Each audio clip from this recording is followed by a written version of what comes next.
Quick note, this is an AI-assisted recap made for learning, not the original video, and not an official translation.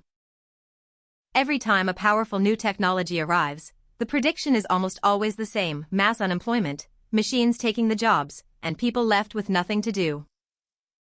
ATMs were supposed to erase bank tellers. Spreadsheets were supposed to erase accountants. But when you look at what actually happened, history keeps telling the opposite story.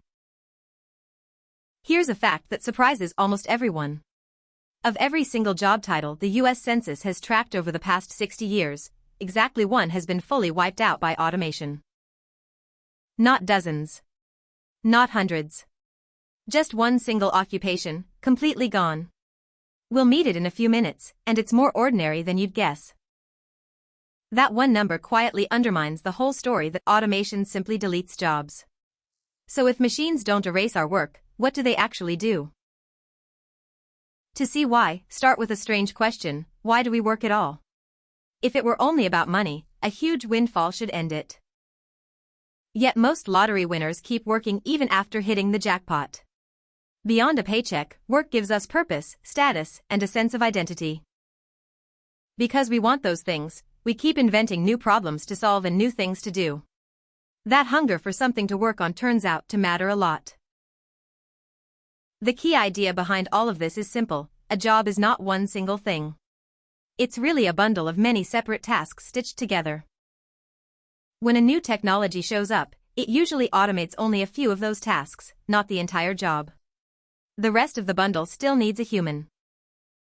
And by taking the repetitive tasks off our plate, automation frees people to spend their time on higher value work the machine can't do. The classic example is the ATM. It took over handling cash, so the cost of running a single bank branch dropped sharply.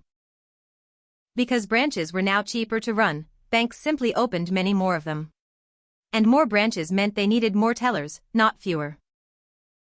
The tellers didn't disappear. Their job shifted from counting cash to building relationships and serving customers. Same job title, higher value tasks. So which job was the one fully erased? The elevator operator. Their entire role came down to a single task: pushing the buttons. When automatic buttons could do that one task, the whole job disappeared.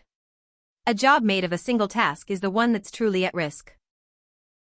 Now compare the airline pilot. Autopilot handles huge parts of a flight, yet it didn't delete pilots. It made air travel bigger and safer, so the job actually grew. Here's a question to make it concrete: why don't you own a 3D printer? For now, paying a professional to make what you need is simply cheaper and better.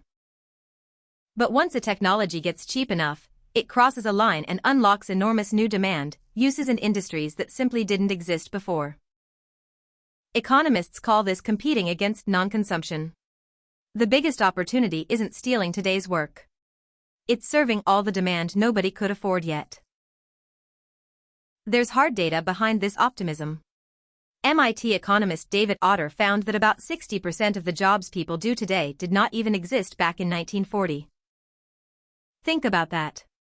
Most of today's work was invented by new technology and new demand along the way, in roles nobody could have described in advance.